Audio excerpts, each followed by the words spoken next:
أخرجت جثته من القبر، ألبست ووضعت على كرسي البابوية ليحاكم ويعاقب وهو جثة هامدة، ثم يلقى جسده في النهر. ماذا فعل بابا الفاتيكان ليستحق هذا العقاب؟ وهل كان ظالما أم مظلوما؟ وهل كانت محاكمة أم انتقاما؟ تعرفوا معنا إلى قصة البابا فيرموزوس. في أكتوبر من عام 891 وصل البابا فيرموزوس إلى عرش البابوية ليصبح البابا رقم 111 بتاريخ الكنيسة الكاثوليكية، وخلف في منصبه هذا البابا ستيفان الخامس. لكن ما أن تولى فيرموزوس العرش إلا ووجد نفسه وسط خلافات كبيرة بين الحكام من جهة والأباطرة من جهة أخرى. فقد كان على خلاف كبير مع الإمبراطور البيزنطي بازل الأول، كذلك عاش في خلافات كبيرة مع حاكم الإمبراطورية الرومانية جاي الثالث. وفي خضم تلك المشاكل وجد فيرموزوس نفسه مجبرا على الانصياع للإمبراطور جاي الثالث على حساب صلاحيات الكنيسة ليضمن استمرار عائلته على كرسي البابوية. وقد أجبره جاي على القبول بتتويج ابنه لامبرت ولي عهد للإمبراطورية الرومانية المقدسة.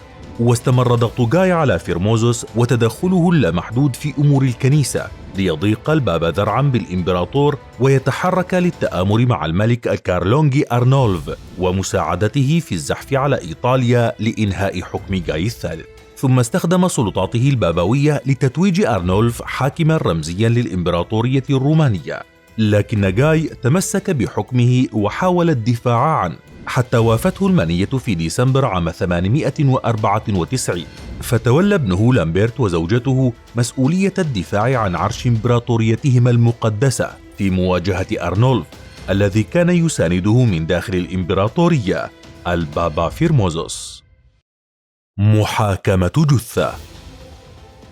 في 4 أبريل عام 869 توفي فيرموزوس تاركا كرسي البابوية للبابا بونيفاس السادس الذي لم تستمر حبريته طويلا، إذ توفي بعد مرور 15 يوما فقط على تسلمه كرسي البابوية بسبب مضاعفات مرض النقرس الذي كان يعاني منه منذ سنوات، تاركا البابوية للبابا ستيفان السادس. وفي عام 897 وانتقاما لوالده ضغط الإمبراطور لامبرت على البابا ستيفان السادس ليقيم محاكمة عرفت بأنها أغرب محاكمة في التاريخ، إذ أمر البابا ستيفان بإخراج بقايا جثة فيرموزوس من القبر لمساءلتها عن بعض القضايا التي شهدتها فترة حكم البابا السابق. وبالفعل أخرجت بقايا الجثة وألبست ثياب البابوية وتم وضعها على كرسي المتهمين. وجلس البابا ستيفان السادس وبدأ في محاكمة جثة البابا السابق بعد تثبيتها جيدا بكرسي المحاكمة، فوجهت عدة تهم للجثة تنوعت بين مخالفة القانون وسوء استخدام السلطة وغيرها. والأغرب أن الجثة أدينت بالفعل بالتهم الموجهة إليها ليصدر حكم ضمن أغرب محاكمة بالتاريخ بإلغاء كل القرارات التي اتخذها البابا في فترة حكمه.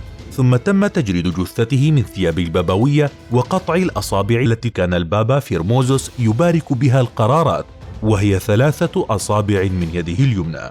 وإمعانا في الانتقام من البابا ألقيت جثته في نهر التايبر، وتقول بعض المصادر أنهم قطعوا رأسه قبل إلقاء الجثة بالنهر. محاكمة جثة البابا ما تزال توصف بأنها الأغرب بالتاريخ، وتجسدها لوحة خاصة تسمى محاكمة الجثث، وهي من اللوحات الفنية المشهورة التي تخلد ثورة البابا ستيفان الانتقامية، والتي يقال إنها لم تكن إلا لتشويه صورة البابا فيرموزوس وتلطيخ سمعته. وقد أثارت هذه المحاكمة غضب الرأي العام من البابا ستيفان، وتم القبض عليه ومحاكمته علنا ليسجن وتنتهي حياته مخنوقا في محبسه. فما رأيك بهذه المحاكمة؟